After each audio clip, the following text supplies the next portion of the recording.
নমস্কার, good evening প্রিয় ছাত্রছাত্রীরা। আজকে চলে এসেছি তোমাদের সামনে নবম শ্রেণীর ইতিহাসের দ্বিতীয় বিশ্বযুদ্ধের বিভিন্ন কারণ আলোচনা করো এই প্রশ্ন উত্তরটি নিয়ে।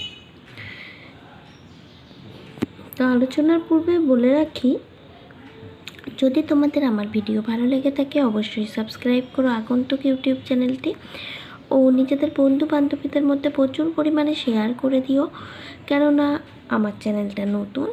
তোমরা যদি প্রচুর পরিমাণে শেয়ার করো ও আমাকে ভালোবাসা দাও, লাইক কমেন্ট করো, তো আমার উৎসাহটা বাড়বে তোমাদের সামনে এরকম আরও অনেক অনেক ভিডিও নিয়ে আসার জন্য।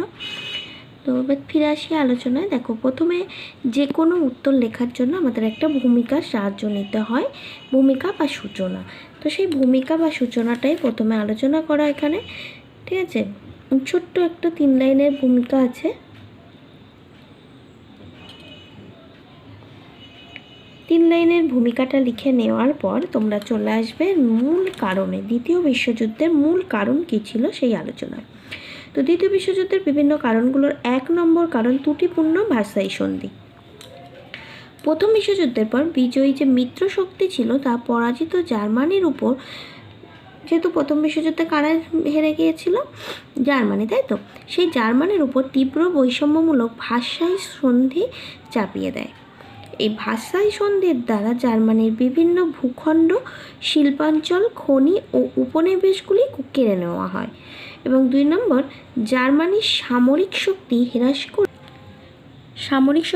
হ্রাস করে দিয়ে তাকে ক্ষুদ্র বেলজিয়ামের থেকেও দুর্বল করে দেওয়া হয়।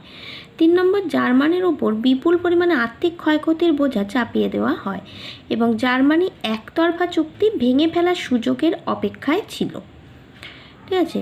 2 নম্বর হবে ঔপনিবেশিক লড়াই। ঔপনিবেশিক লড়াইয়ের মধ্যে লিখতে হবে, দেখো, বিংশ শতকের শুরুতে বিশ্বের অধিকাংশ উপনিবেশ, যেমন ধরো England, France, Belgium, Holland, America, এই যে প্রভৃতি যে দেশগুলো ছিল শক্তিশালী, সেই প্রভৃতি দেশের দখলে চলে যায়। পরবর্তীকালে ইটালি, জাপান প্রভৃতি দেশ খুব বেশি উপনিবেশ দখল করার সুযোগ না পেয়ে তারা ক্ষুব্ধ হয়।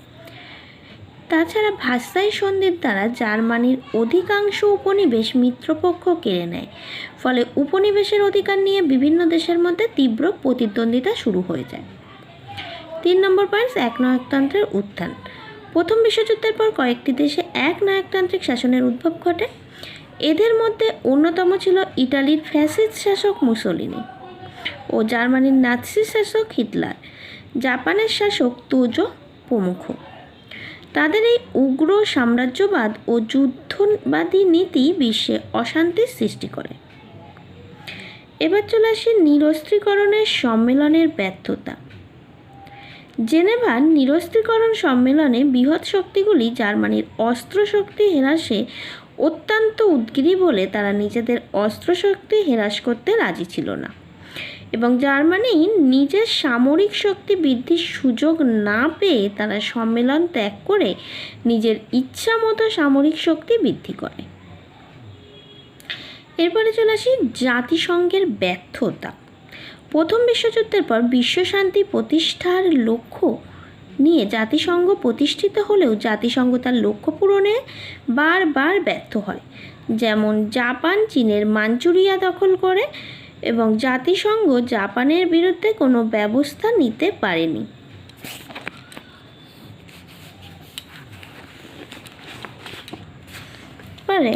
ইটালি ও আবিসিনিয়া দখল। ইটালি আবিসিনিয়া দখল করলে জাতিসংঘ তা প্রতিরোধ করতে ব্যর্থ হয়। 3, জার্মানি জাতিসংঘ ত্যাগ করার পর একে একে রাইন ভূখণ্ড, অস্ট্রিয়া ও চেকোস্লোভাকিয়া প্রভৃতি দখল করে, কিন্তু এই রকম পরিস্থিতিতেও জাতিসংঘ নীরব দর্শকের ভূমিকা পালন করে। এবারে 6 নম্বরের পয়েন্টস হবে শক্তিজোট। দ্বিতীয় বিশ্বযুদ্ধের আগে বিশ্ব পরস্পর বিরোধী 2টি স্বতন্ত্র শিবিরে বিভক্ত হয়ে যায়। পরস্পর বিরোধী মানে একে অপরের শত্রুপক্ষ হয়ে যায়। একদিকে থাকে ইংল্যান্ড, ফ্রান্স, রাশিয়া, আমেরিকা প্রভৃতি দেশকে নিয়ে গড়ে ওঠা মিত্র শক্তি, আর অন্যদিকে থাকে জার্মানি, ইটালি, জাপান প্রভৃতি দেশকে নিয়ে গড়ে ওঠা অক্ষ শক্তি। উভয় শিবিরের মধ্যে সমরসজ্জার প্রতিযোগিতা শুরু হয়ে যায়। তাহলে তখন পরস্পর বিরোধী দুটো দল তৈরি হয়ে যায়। সকল দেশগুলোই বেশ শক্তিশালী ছিল এবং তারা নিজেদের যুদ্ধের জন্য তৈরি হতে শুরু করে। এবার 7 ইঙ্গো ফরাসি তোষণ। জার্মানি, ইটালি, জাপান প্রভৃতি সাম্রাজ্যবাদী রাষ্ট্র ক্রমাগত ভার্সাই সন্ধির বিভিন্ন ধারাগুলি লঙ্ঘন করে বিভিন্ন দেশে অগ্রাসন চালায়। এই অগ্রাসন প্রতিরোধের চেষ্টা না করে ইঙ্গো ফরাসি শক্তি দীর্ঘদিন ধরে কী করতে থাকে না, সাম্রাজ্যবাদী শক্তিগুলোকে তোষণ করতে থাকে। তোষণ করার অর্থ হলো কি, তাদেরকে আমরা যেটাকে বলি অনুনয় বিনয় করা, এরকম একটা তোষণ করতে থাকে।